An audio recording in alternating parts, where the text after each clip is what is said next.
of a sudden, because it started in Italy before it came here, I found myself in a situation where I was really, really shaken by the event, and I thought that I had to write something. It was great to have today's guest back for a round 2 on the podcast. I'm Jason Heath. This is Contrabass Conversations, and we are talking today with Roberto Cassani, who has just released an intriguing new album titled Ansema We Stand. And it's a mix of folk music and world music. It blends the cultures of Scotland and rural northern Italy, which are the two places that Roberto hails from. He's such an awesome person. We've got an episode from a couple years ago covering his early years and his quite interesting career. So we talk about this new album, how the pandemic's been for him, his other life, which is very interesting, what he does outside of music, and what that has been like for the past year, and much more. Be sure to check out his latest album on his website, anywhere you listen to music, really. We've got it all linked up. Quick shout out to our sponsors, Dorico, Ear Trumpet Labs, and Modacity. More on them in a bit, but let's dive into this conversation with Roberto Cassani.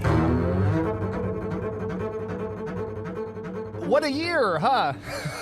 Yeah, well, what can you say? What can you say? It's just, it is what it is, isn't it? You just have to make the best of it. Are you in Scotland right now, or? Yeah. Okay. Yeah, I haven't been able to go to Italy for, a long time now. I think that there was a window of opportunity when some people were traveling around just a little bit to see family, but I just didn't feel that it was the right thing to do. Right. And I think that in view of what's happened afterwards, it probably was a good idea. Right. So we've been in lockdown basically for a year. Probably. Me too. Our countries are the worst. We're the worst in the world at this virus containment. I don't know how it is in Scotland, if it's as bad as down near London. Is it similar throughout the country, or? It's managed the same way, but in the areas where the population is less dense, then the numbers are a lot better. But it's all relative because, we've got cases here as well, and which is quite scary because people live more far apart. So it is, traveling nonetheless. But, obviously when you see the number breakdown, when you see Scotland compared to London is a lot less, but because there's a lot less people, London is very densely populated. Yeah. But it's the same. Nothing changes in terms of we're still just in as much as lockdown as down there. There's nothing to do. You can't, we do go out. We're very lucky because we've got woods everywhere around my house. So we just go out and walk in the woods. There's no point in going to any town because everything is closed anyway. Yeah. Well, at least you've got that nature around you. That's so very great. Much. I mean, that I feel so I really wish I wasn't living in a big city right now because we're in downtown San Francisco, which normally I love that hustle and bustle, but it's looked like some disaster movie for the last year. But I'm so used to it now that and we've also been in lockdown. They finally about a month ago reopened outdoor dining, which in a lot of the world that would be useless because it's cold, but at least here in California, that we've had musicians are out playing, and so my wife and I have been able to go see some music, and it's great to see people back. Everybody's wearing masks and all distance, and what they've been doing is they've been putting the band inside the venue, and then everybody's outside. So it's kind of weird. It's like, but it works, and so it's fun. Yeah. It's fun to see some of my musician friends, especially like freelance friends, are starting to play. So we can go down on the weekend and actually hear music. They've got this thing called the Bay Area Jazzmobile, which I love. It's this big van, and they have a tarp that they pull out, and so the musicians just set up next to the park, and so we're listening to jazz, and there are all these cafes around the park. So I do that pretty much every weekend, and even that little bit has been so great for my soul just to see actual live music. It's I bet you. Here it's completely finished. The last gig everybody played was mid-February in 2020. Wow. And then there's never been any live music ever since. They have done, like everywhere in the world, they have done few and far between these internet gigs set up. But, they've kind of basically fell on deaf ears. They were mostly for venues and festivals and initiatives to justify their funding or keep going in some way, shape, or form. But I don't think that certainly they were listened to by thousands of people. It's just a different experience, isn't it? I personally have been very reluctant to watch gigs on social media. It's just not as enjoyable. I know. I mean, I my heart goes out to people, and I want people to be successful. But I'll tell you, it makes me sad when I start to watch these. It's sadness. Yeah, it's like I don't want. I mean, I want everybody to be successful and make it work, but it's like I don't want to watch it at all unless it's like. And that's why it's been so special for me. Even just like seeing a guitarist playing outside in San Francisco, I'm like, whoa, it's music. And I'm throwing money in the tip jar, and we're like we're just trying to like do whatever we can. So I mean, my thought, who knows how this will all end? Hopefully someday soon. But it's like we've gone so long now that the places that have survived, I kind of think, okay, maybe they figured it out enough to survive, or like because I walk down my streets and it's like everything's shut down. It's crazy because like especially here in San Francisco, you got all these tall buildings, and you've got Twitter, and you've got Uber and Lyft and everything, and there's just nobody. It's crazy. But it's been. That's the other thing. Is that's the other scary element. Is that now all of these people that had tall buildings have figured out that maybe they can just stop paying these huge rents, and they can leave people working from home, which is, I suppose, it makes business sense from them, but it's sad in the way that now our city is now going to be empty as a default mode. Yeah. Well, I got to think, and I got to think, if I think about a year ago, what were the problems here in San Francisco or a lot of other big cities? It was that everybody was getting priced out, especially here. All the artists have been, I'm the last bass player living in San Francisco, I like to say, because it's so expensive. The only reason is my wife's a doctor. Like I would never be living here otherwise. And so I see all my artist friends this is like a year ago, it's not like things were going awesome here anyway for people, and so in a way, I mean, we'll see. But if rents decline, and they have been declining, if there's all this vacant commercial real estate here, here's hoping that and actually there are a few businesses that had been vacant before the pandemic, like some banks, and they've actually started some kind of artist commune things here in town. There's this I don't forget what it's called, like the North Beach Art Mall or something like that. And they've got music outside. They've got all these installations, and it's so who knows? My fantasies would be that everything's going to be, they're going to be all these cafes just like the 50s back here, but we'll see. Well, that would be fantastic. Yeah. I've been thinking about that as well. I'm thinking, when it starts opening again, it's going to be like the roaring 1920s. Everybody's going to be out. Everybody's going to want art, live music.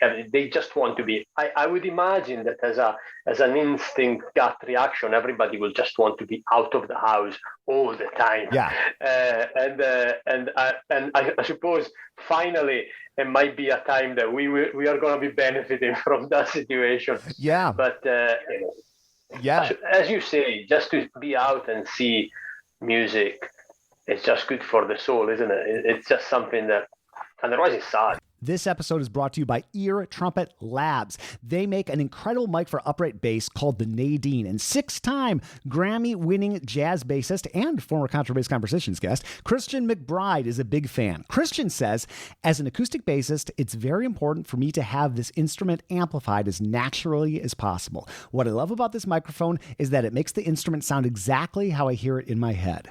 Honestly, I don't know if you can get a better review than that. The Nadine is an instrument-mounted condenser mic with an incredibly clear, natural sound and great feedback rejection.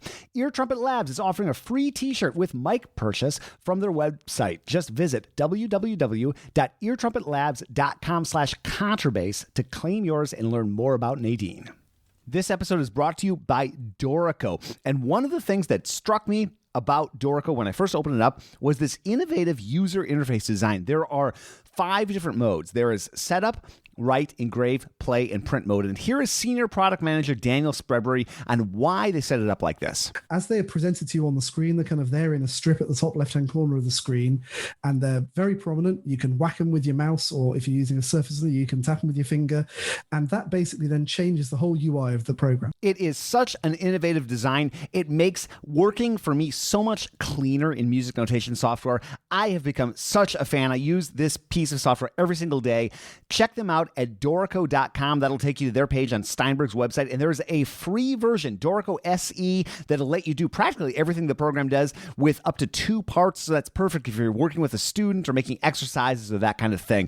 Thank you so much for sponsoring the podcast, Dorico. Yeah, I know. Well, and I've had, so things opened up a little bit here in the fall, and it's still like, I haven't sat in a restaurant since a year ago, but you know, outdoor stuff. And then California just unilaterally shut everything down for 2 months. And so it was like, it felt so great to be back out. And then it felt so horrible to have all the music vanish again for 2 months. And I was just thinking, why? You know, and I was seeing all these places that had been making it boarded up now. And so then finally, you know, opened up again. And I am trying to go to as much music as I can in this limited way. And I am going to, I personally will be going to concerts every night of the week. You know, I think that to me, I'm thinking at this point now, what was I doing a year ago? And it's kind of like watching the beginning of a disaster movie. Like everything's normal, but you know something horrible is about to happen. Like almost a year ago, I was actually flying back from the UK because I went over to do this course with Discover Double Bass, and I was in Leeds with Jeff, and then spent like 8 days there, maybe, came back, and I was like at I think I was in Texas doing a conference a year ago. I had like, you know, I did like a trip a week at this point, and then in March, my bass in the corner hasn't left my place, you know, since early March. Yeah. But yeah, I know it was breaking even earlier in parts of Europe, especially Italy. Italy, I remember watching. Italy, yeah. My town originally, where I come from, that was the red zone. That's where everybody just suddenly everybody died. It wasn't even just and they were so unprepared for it, because you know how do you prepare for it? Italy by tradition we don't really deal with you know, we're not a proactive kind of society. We'll just deal with it when things come upon us. So all of a sudden, everything, you know, the A&Es and the intensive care departments, all the hospitals were full. There were apocalyptic scenes flying across, and my friends and family were super worried. We actually were booked to go. I had my flight tickets booked just to see my mom, and they were reimbursed with no questions asked by one of the budget airlines that I would never have thought that we would see our money back. So the situation was that tragic that even the budget airlines, and that's saying something, they were absolutely saying, don't travel there. No, it's a no-no. But even, it was a weird thing. It was very much like, you know, disaster movie scenario, because being over here and having the first-hand account from home, at that time, that was the beginning of March 2020, I was super worried. And so my wife and I, we became kind of worried this is coming. And everybody else here was like, wait, it's just a flu. Don't worry. That's just propaganda at its best. There is nothing to worry about. Well, fast forward a couple of weeks, we were locked down here as well, and everybody was so. But it wasn't like, from my experience in Scotland, the first wave, although you know, it was serious, very serious, like everywhere else, it wasn't half as bad as this last one that we just had just now, because it was just like, this one here was just unbelievable. But you know, it's like, it's that same experience has shifted depending on the weeks and the months of the year, but it's basically been the same all over the world, in some places even much worse. So I mean, we can't really complain. We've all been, it's in a way heartening to know that we've all been in the same boat. So we all know how tough it's been, and it's starting to get a little bit better. And when it gets better, we're all going to be rejoicing together. I'm so happy that my course, Beginner's Classical Bass, is out in the world on Discover Double Bass, and we've been getting some great feedback. Here's Barry Green, instructor of bass at The Ohio State University, former principal bassist of the Cincinnati Symphony, and author of The Inner Game of Music. Barry writes about the course. This wonderful, extensive course includes 14 chapters of 66 lessons, varying in length from 1 to 8 minutes each. It is so comprehensive. While it is called a beginner's course, this only means that the course begins with the parts of the instrument, including how to take the bass out of the case. However, it also takes the player through the most advanced left and right hand techniques, including shifting, pivoting, harmonics, positions up to thumb position, tuning the bass, scales and arpeggios, as well as left hand techniques of dynamics, bow placement, articulations, including portato, staccato, and slurring. Barry, thank you so much. And folks, if you haven't checked it out, you can find it through the link in the show notes or just visit discoverdouble-bass.com/Jason Heath. There is this mode in my practicing app, Modacity, which I totally love. It's called Deliberate Practice, and it's such a cool feature. Here's Modacity founder and CEO Mark Gelfo on how this works. One of my pain points as a musician was like not really having a method to generate reliable improvement. And deliberate practice is like the scientific method for music practice. So what you do is you identify the one thing that you want to improve, be it articulation, intonation, emotion, comfort, whatever it is you want to improve, and brainstorm or choose one of the pre-suggested strategies for that area of improvement, and then test it out.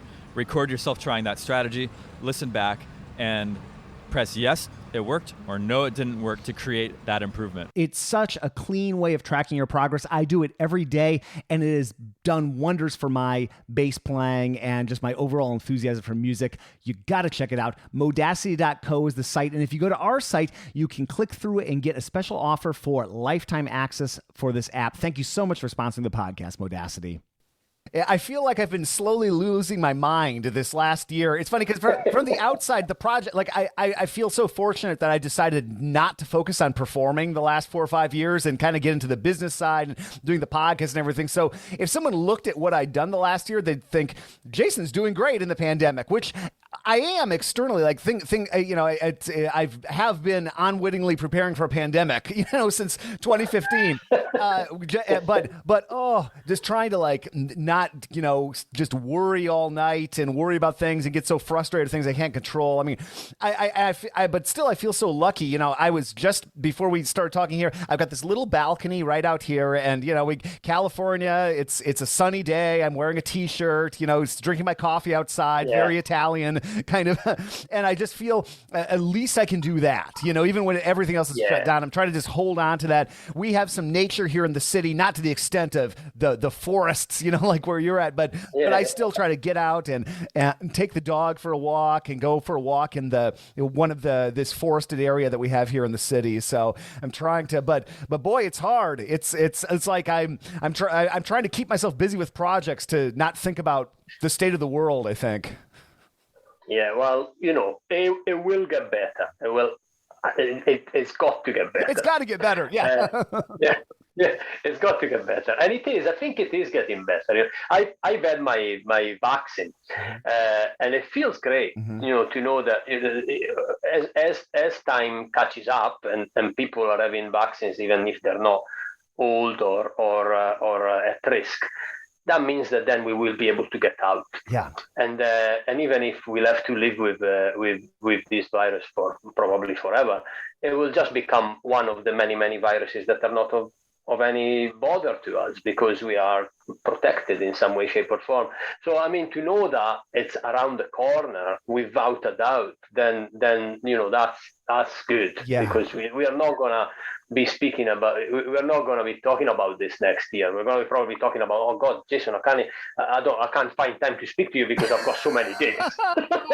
Yeah, no, I know it's fun. My wife has gotten the vaccine. She's gotten the Moderna, which is 2 different shots, and because she's in healthcare, she's at the top of the list. Yeah, I'm at the absolute bottom of the list. Tech worker type guy in his mid 40s that's healthy. It's like the absolute last priority here in the city. So probably July guy here. We seem to be bad at all the things virus related here in the States, including getting the vaccines out. So, but yeah, I only got it. I'm like your wife. I'm in healthcare, although only part time. No, like I do part time.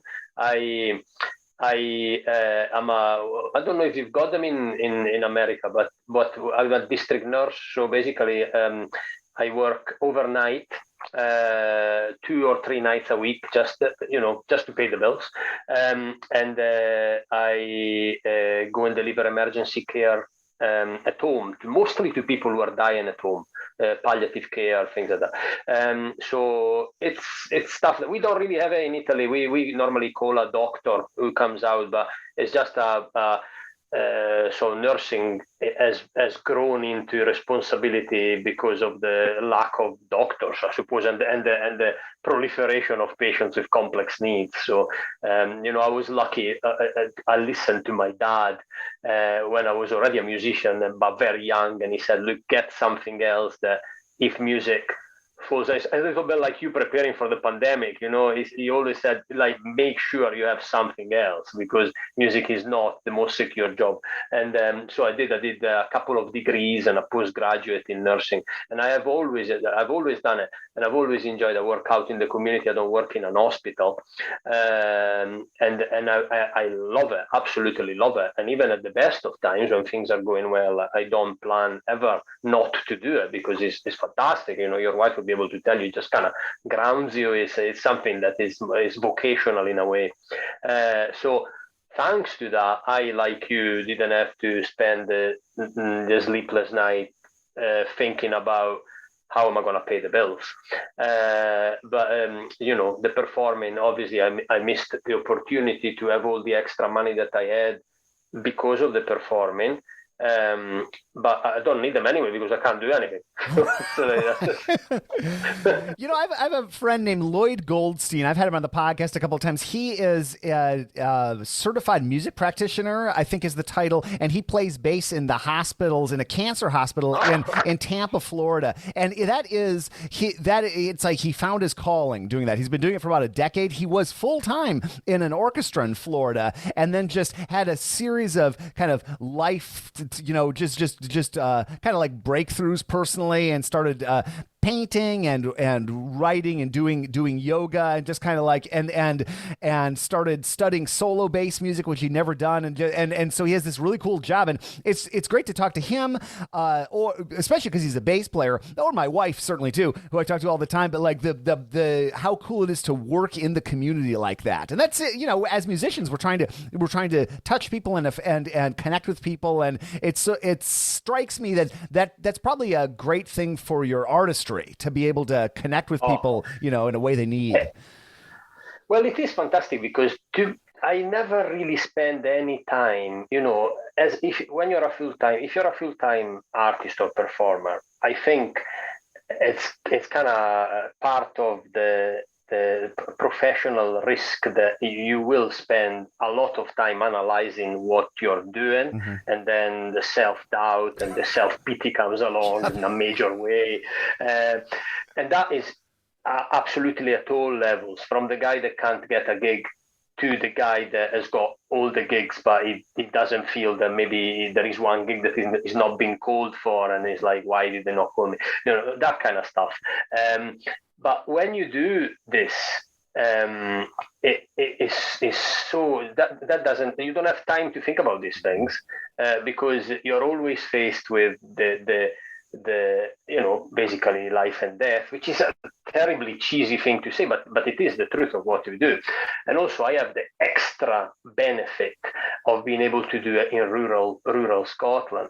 So when I go out at night, rural Scotland is not overcrowded at the best of times, mm-hmm. but when I go out at night and I drive the car to, patients between places in rural Scotland where the distances are, not to Americans, United States level, but they are, sort of prohibitive sometimes between a house that is rural somewhere and a house that is rural somewhere else. And you drive through these little roads and you go, every post there is an owl on it, and then you have to drive really slowly because there's stags and deer crossing the road ahead of you, and you go, flocks of sheep and beautiful hills. And when the moon now and again finds a way through the clouds, it just kind of lights up something that I would imagine most people who live in an urban area would pay lots of money to be there and experience this. And I'm just experiencing every night between one patient and the next one. And then when I see the patient, there is just kind of a sort of reaffirms my faith in people, because people can be horrible when everything is going well. But when they're focused on what matters, everybody is lovely. Everybody is just as lovely. People are really nice. And when you see them in their hour of need, when all of the extra hang-ups are gone, you do realize that we're all just the same. It doesn't matter where we're from and what we look like. We're all focused on the fact that we want to be here, and we want to be here in a comfortable way. Our families love us, and it's just really wonderful. Although it sounds cheesy, but it's the truth. Yeah, no, it's something that I talked with my wife so much about, because she was a harpist, got a couple degrees in harp, and then decided to go back to medical school. And me, I have music, and then I went into education. And we like to say in education, there's no such thing as an educational emergency. There are long-term problems, and there's not really such a thing as a musical emergency. Maybe if the bass player's amp is really loud, and there might be a little bit of an emergency, but to go into something that is literally life or death, like my wife is a radiologist. It's like, if she makes a mistake, that is life or death. Nothing I do in my life is life or death. If I had overslept, you would have forgiven me. It would be okay. We'd be chatting. If I screw up in any one of my projects, it's not. And so it's just interesting to connect. I imagine, because I've never done it, to connect with humans when the stakes are so high. And man, I miss being able to be out in the countryside like that and seeing animals cry. I'm from a small, low population part of the United States. I'm from South Dakota, which, and I, whenever I go back, but I'm from the city, and so even then I'm still like in a city. But when I go, I've spent a lot of time in rural places doing music festivals and doing cross country drives, and there's something in me that just unwinds when I finally see the stars. I never see the stars. I live in a beautiful place, but I look up in the sky, I can see the North Star if I'm lucky, and it's just so it soothes my soul getting out and see. And I used to every summer go up for 4, 5, 6 weeks in this beautiful part of northern Wisconsin, and the population of the whole area, the towns of 200 people, 300 people, and boy, that was just something that I look forward to all year, and I need to get that in my life a little bit more, I think. Yeah, no, me personally, I really love it. I moan about the weather a lot in the way that it's always cold. And I come from Italy, where it's not as cold. It's not quite San Francisco. It's probably more similar to where you are now than to where I am now.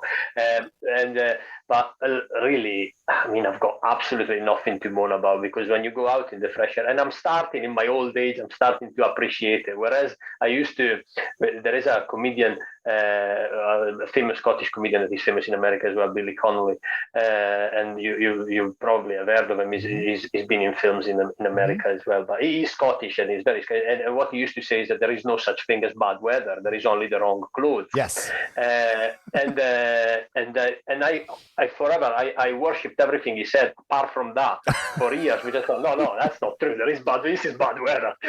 But now especially since lockdown, where you have to get out, and when we go out of this house, we're lucky enough to be able to walk into woods straight away.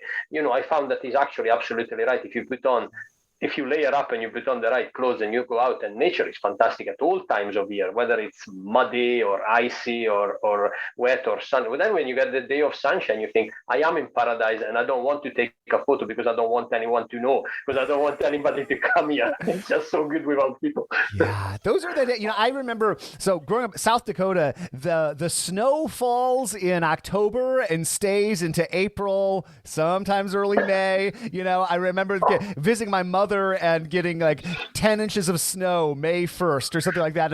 And I have to remember, just keep quiet, Jason. You know, that was after. And so moving from South Dakota to Chicago, I felt like I was going somewhere very temperate. But still, Chicago is notorious for having bad weather. And I remember learning that lesson. My dad, that was a favorite saying of his. It's just appropriate clothing, Jason. That's what matters. And I remember every Saturday for right before I moved to San Francisco, every Saturday I would do this walk to my favorite brew pub. It was an 11-mile walk, so I could do it in about 3 hours or so if I went. And I woke up one morning and I looked forward to that because it was my day off, and I was just going to get out of the house, get some exercise, have a couple beers at my favorite place. And I woke up and it was one of these bright sunny days that happens in the winter here in Chicago, because it's so cold that there can't be clouds. And it was the high that day in Fahrenheit was 0. So I don't remember what that is in Celsius, but I don't know, negative 10, negative 50. Minus quite a lot. Yeah. The high, you know. So I thought, I was so annoyed. I thought, I'm getting out of the house. So I put on, I had long pants. I had these wind pants that went over my regular pants. I had like a long sleeve shirt, a sweater, my jacket that the air couldn't even get into. I had these big ski glove mittens. I had a face mask. I had everything. And you know what? That Scottish comedian is right.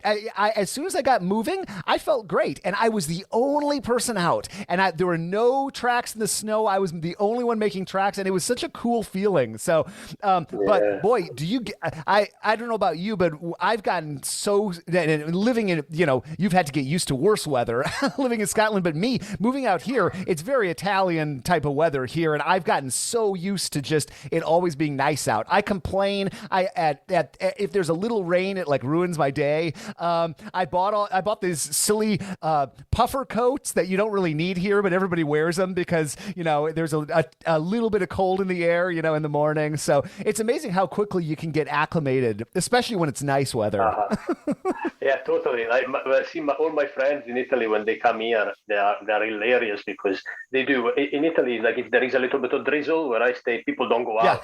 Right. And just staying in until it's raining, and it's maybe just not even enough to put the wipers on in the car, but they'll still stay in. And when they come here, I remember when my mom and dad first used to come to visit. I've been here 21 years now, so it's been a long time. When they used to first come and visit, when they were younger and they could come and go quite a lot, there was people. I know quite a lot of people around the place where I stay, and people would stop me in the street and they say, "Oh, I've seen your mom and dad." And I said, you can't possibly know who my mom and dad are because they don't speak English, and I've never introduced you to them.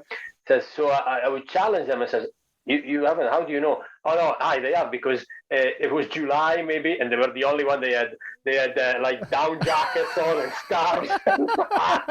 They were like this.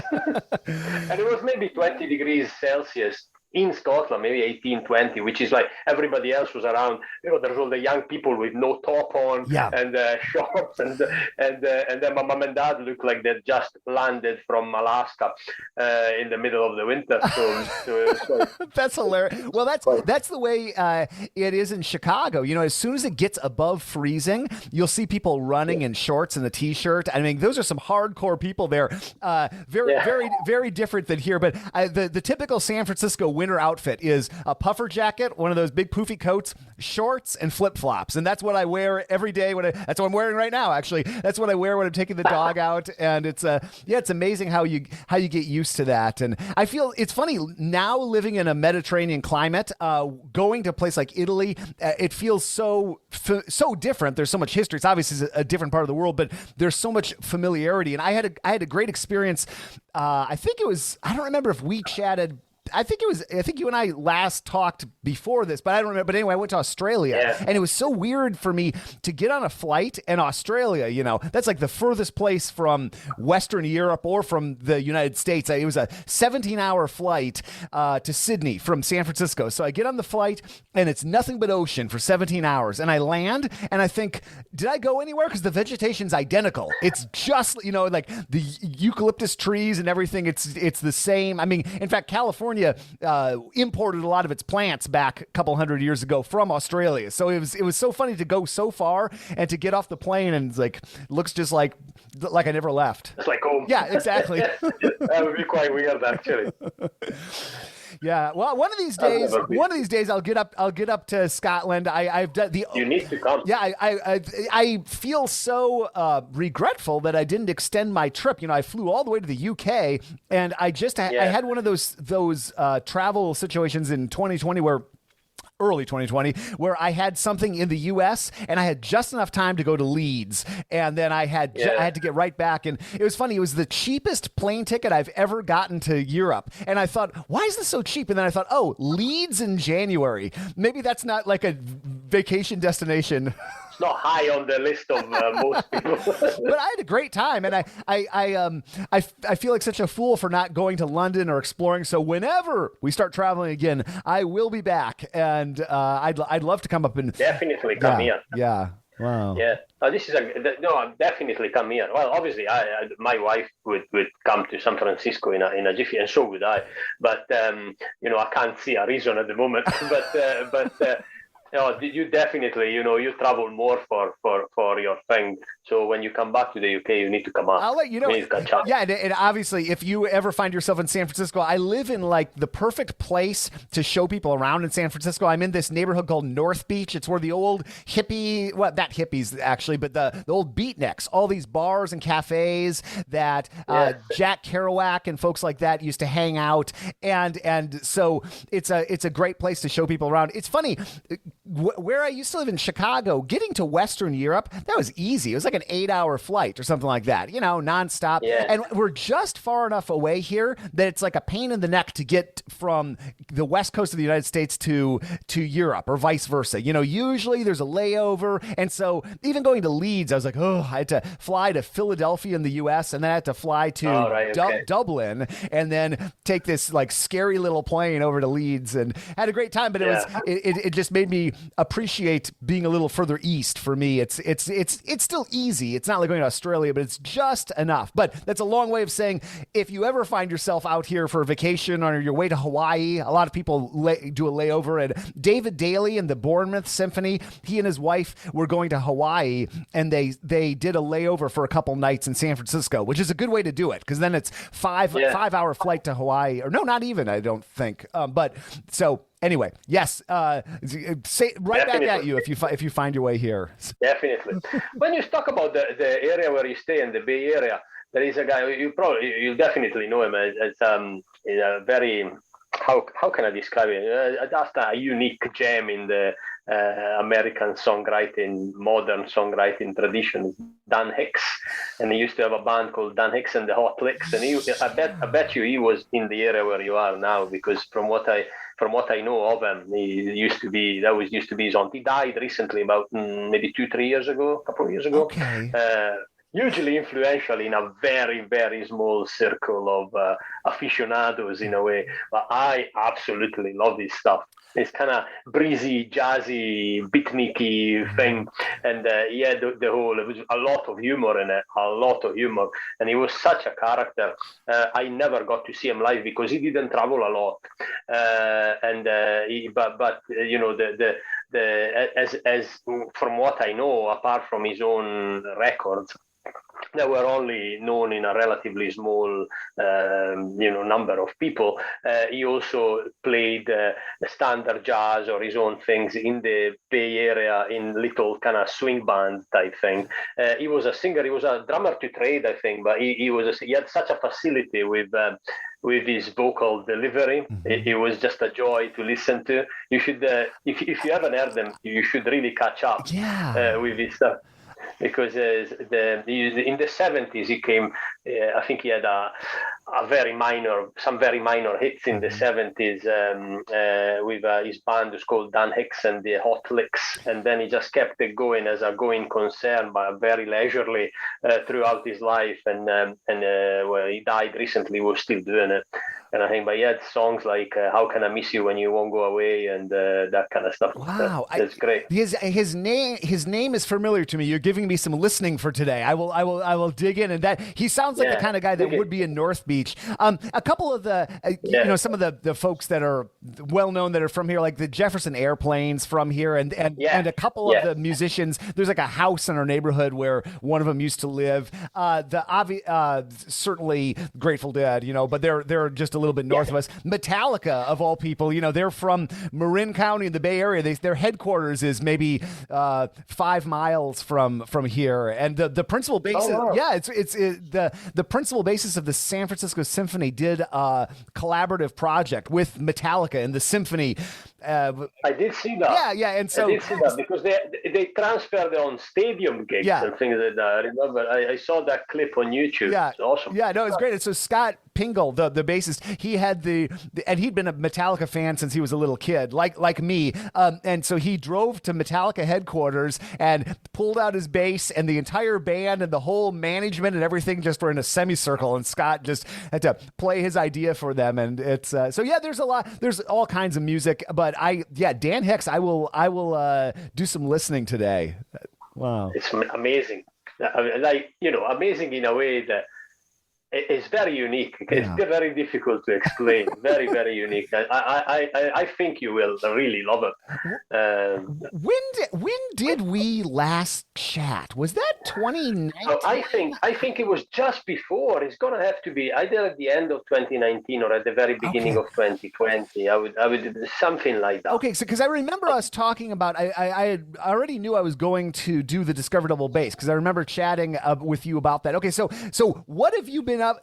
We could, and the beautiful thing about this podcast is we can talk about whatever. But what have you been up to since then? Just in terms of, because you got this new album you just put together that I was just listening to. So what have you been up to since we last chatted?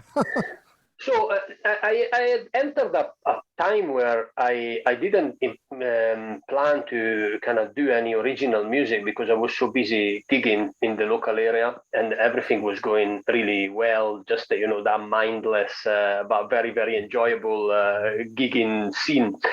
And then this broke, the pandemic broke. And all of a sudden, because it started in Italy before it came here, I found myself in a situation where I was really, really shaken by the event. And I thought that I had to write something in songs as opposed to music only.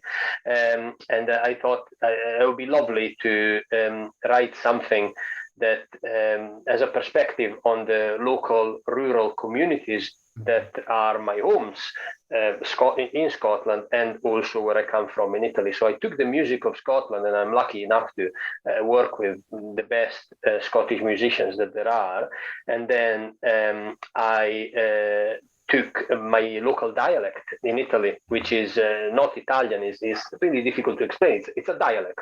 And it's not a written thing. There's nothing written in it. And there is also no work of art in it. It's just a language of the people that I grew up talking because that's the way that old people used to talk to each other. And it's still there, although the beautiful thing about dialects, even more so than other languages, because they're not written and there is no rule about it, they're not taught in schools, they just kind of change all the time, and they maintain a baseline, but they just take different influences from other places and from the main language, Italian. And so it's great. It's a great, and I thought, it would be really, really cool to have something. And I didn't really think that it would become, a massive work, which has ended up being. But what I did is I thought it was a good idea, so I proposed it to the local arts council, which is called Creative Scotland, and they really liked the idea too. They thought, the idea of promoting the culture and the music of Scotland and merging it with another culture. Mm-hmm.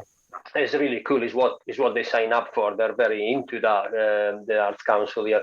So they financed the project, and because of that allowed me to have an album that was more thought about and more produced, and I did it with a friend of mine who's a fantastic producer, and he's called Andrea Gobbi. He happens to be an Italian as well that has been in Scotland for 20 years, but he's from a completely different area of Italy. He's from Rome, whereas I'm from the north.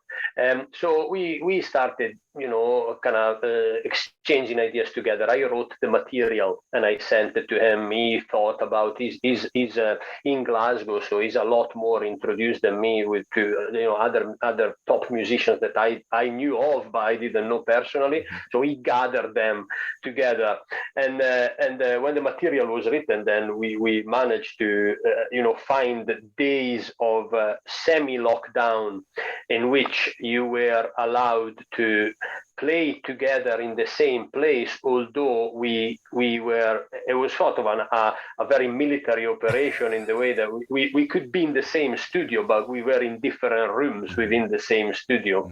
So I could really visually only see Stevie Fivey, who was the drummer that was playing in front of me, separated by a glass, and other people were in other areas of the same studio. It's a big studio complex, and we recorded the album live, at least with the rhythm section, which is what I like to do. And then lockdown came down properly, so there was no chance of putting the other instruments on live. So the melody instruments, which is the bagpipes, the small pipes, the Highland whistles, and all the other Scottish instruments that needed to be on it, the melody accordion, they were done as overdubs. Just, it wasn't a cheating thing. I like to do everything live, but we couldn't do that because it was lockdown. But it came out such a great project, and it sounds amazing. I think it sounds really good. And for me to say that, it's may I say, I'm the opposite of the norm in the way that I normally, as soon as I do something, I automatically think it's absolute rubbish, and I can never bring myself to say that something is good. But because this involves the playing and focuses a lot on the playing of other musicians that are fantastic, and I think I believe in the project quite a lot, so I am really happy with it. And at the moment, I don't know if you interview me in a couple of weeks, I'll be like, but at the moment, I'm just delighted with it. Yeah, it sounds super cool. I love the mixture. It's great. I love how that's the exact same way I am with projects. I have this like, I get done with it and I think that was terrible, Jason, but it's done and I'm over it. And then I go back like a few months later. I was like, oh yeah, that wasn't too bad actually. That thing I did. What I'm doing now, this is terrible. I'm never a fan of. I'm always like nostalgic for the things I did 6 months ago, and I'm like never a fan of what I'm up to right now. I don't know. Maybe that's good because I keep striving for better. But it is super interesting. So. It is super interesting. How do you work on something? So you've been working on this basically the whole lockdown, right? Yes. Okay. Yes. Okay. Like, how do you fit that into your life? And I know you're not playing gigs, so you got all this time, but you're working nights and stuff like. Do you have a time of day you like to do your music stuff? Like what? How did you fit that into your life? Well, I think it's kind of music is kind of comes out and in by osmosis. I don't have a time for music, but my work as a nurse is part-time. So I don't work consistently, and I have longer periods of time in which I can do music full-time, which is what I used to do before anyway. What has made it a little bit more difficult in lockdown in terms of I would normally spend my days the days where I wasn't working at night, which are comparatively a lot more than the days when I am working, I would spend them playing music because my little girl was at school and my wife was working on other stuff. Whereas now everybody is at home, so we've got homeschooling for my daughter Ruby. So it's much more difficult to consistently saying, right, I've got 6 hours, so I have to use chunks of time a lot more efficiently now. But certainly the fact that you can't go anywhere, not even to buy a pair of shoes, that helps, because there's lots of time that you are in the house and you've got time to play the double bass or to write stuff or to think about what you're doing or write emails to other people that are going to be involved.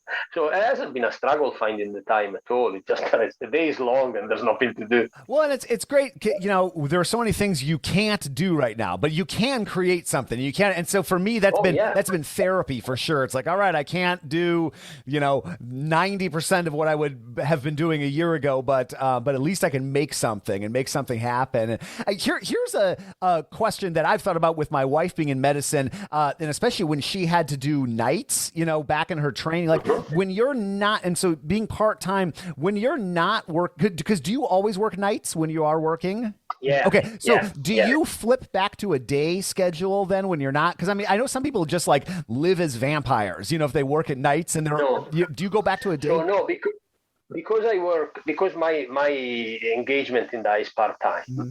I never let my body flip. Mm-hmm. So I treat the nights that I'm working as very long nights out. So my sleep pattern is still, I sleep best when I can sleep at night, because there are comparatively a lot more days when I am living a normal life, mm-hmm. being awake through the day and going to bed at night. So I have, even if I'm working overnight, I will have all my meals during the day, mm-hmm. Which is the key thing. Mm-hmm. If your intestines think that you are, it's nighttime, then it's nighttime. And if they think it's daytime, then it's daytime.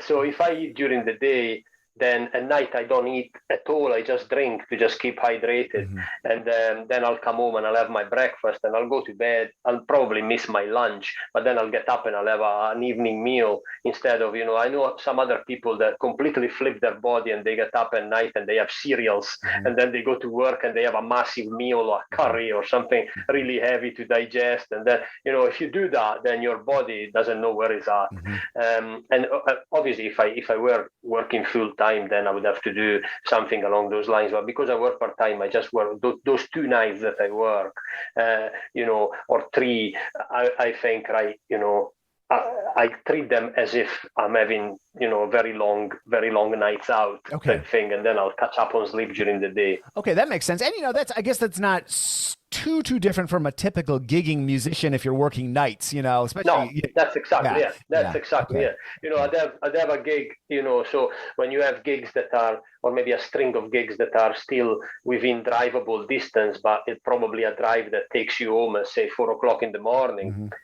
There's very little difference really. So that's basically what I do. Okay, that's a good idea. I've talked with lots of musicians over the years about what to do. I have a friend back in Chicago named John Floater, and his rule was like, just don't sleep past 10 a.m. That was his thing. And just for him, because he, I'd be out, we were both a little bit younger at this point, but I'd be out till 2 a.m. or something with him after a gig, easily, an orchestra gig, so we were done at 10, but we were hanging out for a long time. And that's something I've always struggled with. I not recently, and certainly not this year, but that's something I've always sort of tried to figure out on my end.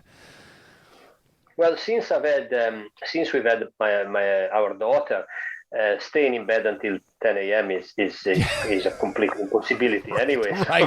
It doesn't matter at what time I go to bed. I am up at 7 or 8 o'clock at the most. Yeah. I used to be 5 o'clock. So now we are very lucky because it's 7 o'clock. Now and again, we managed to get to 7:50. And that is a gift, really. So I'm not a big sleeper anyway at the best of time, which you can see from my face. It's just as well you don't have video. Yeah. It's we don't have kids. The closest I have is we have our dog here, and even the dog, which is 1/100th the responsibility or less, still it's like I wouldn't say so. The dog needs to go to the bathroom, and he'll go to the bathroom somewhere if I don't let him out. So yeah. We really want a dog, but we haven't got one yet, but yes, I like hearing you talk about the dog because we really want it. Well, it's been fun. My wife and I both grew up with dogs and had cats back in Chicago, and then moved out here. And during the pandemic in San Francisco, probably lots of places in the world, but in San Francisco, dogs have all of a sudden, everybody is getting a pandemic dog. They call it, because everybody's at home. And so we have this funny mix here in California where if in the shelter, the Humane Society here in San Francisco, a dog dog gets put on the, we have a new dog gets put on the internet, they are like 300 inquiries. It's almost impossible. And then meanwhile, you go out a couple hours into the more interior California, and they have more stray animals than they know what to do with. So there's this whole pipeline of animals being shipped from some of these towns in the interior California to here. That's how we got our dog. He's from who knows where, little Chihuahua mutt mix. But he's very cute. So it's been fun to have, and have that little bit of responsibility. Again, nothing like having a kid, but maybe a tiny little window for me into that. So it's one of. No, I don't know. I don't think so, because I actually have never had a dog in the house. We had dogs in the farmyard and stuff when I was little, but I never had a dog in the house. But I would imagine it's a pretty big responsibility, actually. It's a living thing, so it needs stuff done. Well, and it can't do it himself, right? And the saying, at least here, is there is no such thing as a bad dog, only bad owners. So anything he does is just a real reflection of. So that's just been kind of interesting for me to realize. It's like kids. Yeah, for sure. There's no such thing as a bad kid, isn't it? For sure. I just don't have to send him to college. He's just gonna hang out and be a dog forever. Yeah. Well, you don't know the way things are going to be. Dog college is creeping up soon enough. Maybe, and it's been fun. It's been fun to enter into that whole dog owner society here in San Francisco. All of a sudden, we have all these people that never used to talk to us on the street, and now we have all sorts of new friends, and we've got especially this town. There are all these little designer dogs like French bulldogs and stuff, but there are a lot of funky Chihuahua mutts walking around the city from the Central Valley. People said 2020 was the best year for dogs ever because everybody is home all the time and adopting, and that's certainly been the case for this little guy. So. That's good. And this is a massive project that you just did. Do you have any? Are you done with recording projects again for a little while, or do you have any ideas hatching? Or well, to have the kind of money that this has involved spending, it's probably something that is going to take me quite a while to get to grips with again, unless I come up with a project that is so interesting that people are going to want to finance again. This is not something that, in order to be able to do it without the support of a record company, and I would have never been able to do it if I were signed to a record company the way I did it, because there was absolutely, the way the Creative Scotland did it, says, yes, we like the idea of the project as it is. Here's the money, go and do it. They didn't at all say, yes, do it, but do it in a way that can sell records. They didn't do that at all. As a result of that, it's been fantastic. But obviously, if you had the old styles record contract, I don't even know if they exist anymore now.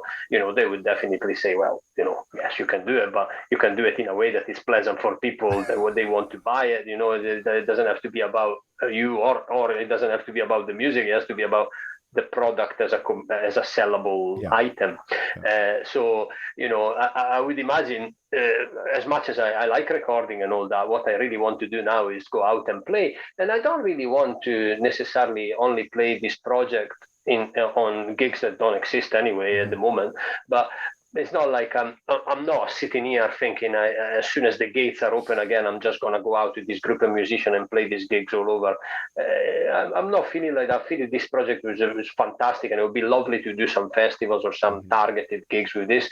I just want to go out and play now, and then get the playing out of my system. Anything at all, jazz, bluegrass, whatever. Just call me up. I'll come and do it wherever. In the street, in a pub, in a theater, in a festival field, whatever. And then maybe when something else will happen, hopefully something happy as opposed to something sad like this time, and then I'll want to do a recording project again. What I would really like to do is now I've got the bug for blending cultures, and I think I found my own personal interest niche, musical niche with that. So I would like to put the little knowledge that I've got and certainly the enthusiasm that I've got to that, because I think that this blending of culture really is the future. There is no longer anywhere on earth where there is a tradition that is unchanged in times. Even if you go into the most remote places, there is the influence of somebody that has moved there lots of years ago or is there now. So even if you go into the most remote place, I found this in the Scottish music. Is got the traditional music in Scotland has become an academic pursuit. There is a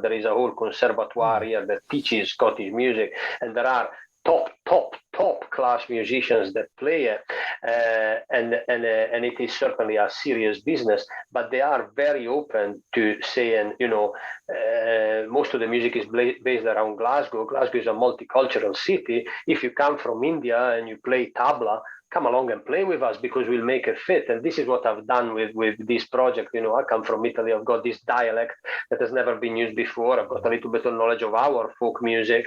Let's put them together. And so this project has come like that. I would love to do that again, but maybe slightly differently. So I would never do an album of part two of this. I would maybe involve a different culture and blend it in as well. And by no means the only person that does that or wants to do that, but I think that I think that's gotta be a good thing in folk music. As opposed to just sticking to one culture and I'll do a bluegrass album as if in the mountains, wherever, there is only people that were born and brought up there and nobody else has ever visited or settled there. That's just not right. Yeah. Well, the possibilities are endless. And you've had such an interesting career. I love it. I will obviously link up to our last chat and everything and this current project, the latest album. And it's cool. I can't wait to hear about you getting out there whenever you can start playing again and scratching that playing itch. I will never take any gigs for granted ever again. I don't know when my bass is going to leave this corner over here, but hopefully someday soon. But I know I just got a little travel bass, one of these Czech keys basses from David. I was talking to you about my mentor, Danny Thompson, the English double bass player. He doesn't need his anymore, so he gave me. Well, I'll give him some money for it. But so I got it. I was just ready to go. All the flying gigs. I'm ready for it. I will never have to hire a bass again. And it's a really cool little thing. And it has been in the corner of my house. Oh, I know. Completely. It's hilarious. I have the same thing. I open my closet every once in a while and I look at all my gig clothes. I look at my tuxedo and I think, I remember wearing that. My dress shoes, they're going to last for a while. So we'll both get back at it soon. But it's so great to hang out with you, man. I really appreciate it. Let's do it again soon. I love but I love having people back. Time and time again. Whenever I get over your neck of the woods, I will be bringing my microphone. So I'd love to come up and check out a gig and hang out for a bit. And that'd be awesome. Perfect. That's great. Thank you very much.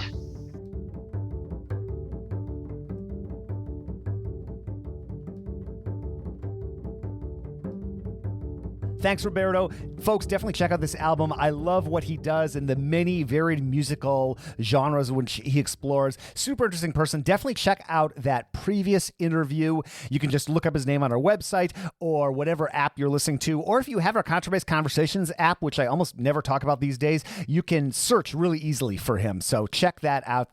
You can find that at contrabassconversations.com/app or just look it up on your app store of choice. It is. What is it? It's a Thursday today. I'm doing these outros. I have been really paying attention to my schedule this week, and I've been working in these Pomodoro increments, these 25-minute chunks with 5-minute breaks, and I've been really holding myself to that the last few weeks, particularly this last week. Every single workday, I have been working in Pomodoros and tracking my time and seeing how much I try not to edit these outros, how much time it takes me to do the various projects in my life. And it's incredible what a percentage of your day gets eaten up with things like email. So, and other things too. So I'm just looking at my schedule for today. I break it into 10 25-minute chunks. That's 5 hours of super focused work. And during those chunks, I don't do anything except that task. I don't check my phone. I don't get up. I don't do anything. So I work for those 25 minutes. Then I get up, stretch. Maybe I go step outside, get a drink of water, put away some dishes or something like that. And then I'm back at it. And I don't always work like that, but especially if I'm doing work where I am like the worker bee, like I've already decided what I need to do and now I just need to do it, that seems to get more done better. But boy, I look at today. So Pomodoro 1 was, I do a little bit of breathing to start the day, daily planning, I do this gratitude journaling, and I get into my email. My email then takes up the second Pomodoro and half of the third Pomodoro. And this is a Thursday, so I've already like plowed through the email on the weekend. I don't check email on the weekend, so it piles up. Monday is like even more. Then I get into my work email for Eastman, the company I work for. That's another two Pomodoros, I think. And again, I have cleared this out. So it's just incredible. I try to get the email done and then close the email and not check it again for the rest of the day. I will open it up and like hide it if I have to send messages or look up messages, but I try to not check again, because even with that real discipline, like not being on a lot of email, my goodness, that is 4 Pomodoros out of 10. So that's 40% of my day spent in my email inbox. And I'm someone who's trying to not be in my email inbox. Okay, what was the rest of the day looking like? Apparently, I'm telling you my day. So then I had to-dos for my Eastman and various following up on people with different projects. There's always more work to be done, so I just do a few Pomodoros on that. So I did my fifth one. Then after 5 Pomodoros, I take a break for lunch and I walk the dog, and then I do another 5 in the afternoon. And that doesn't include bass practice. That's outside of Pomodoros. I actually kind of practice in chunks like that anyway, but this is my like sitting at the computer, whether it's for the podcast or the blog or YouTube or my company or whatever. So now we're 60% of the way done with the day. 4 of those were related to email. 2 of them were related to Eastman. Then I had one where I just had all this random stuff. Do you ever just get like piles of random stuff in your life they have to chug through? Like, oh, I need to unsuccessfully sign up for a COVID vaccination. You know, I need to be told by the state of California that, you know, you give all these text messages. Hey, you could be eligible. And then I log in and it's like, nope, no appointments anytime soon. Don't call us. We'll call you. So I had to do that. I had to deal with a couple of putting some orders in, changing some credit card numbers for some auto reload things. Had a couple Spanish translations folks have helped me out with. So that was Pomodoro 7. Pomodoros 8, 9 I'm on right now as I talk now, and probably 10 will be podcast. So that's a day in the life of Jason Heath, but I find that has worked much better than just having this sort of like murky, I'm doing whatever sort of thing. And I just work like a maniac when the clock's on, and then I turn it off and I do other things. All right. Apparently, that's what I'm sharing in this outro. I will go ahead and close out of here. I have 3 more of these outros to do here, and thank the team: Michael Cooper, Steve Hinchy, Trevor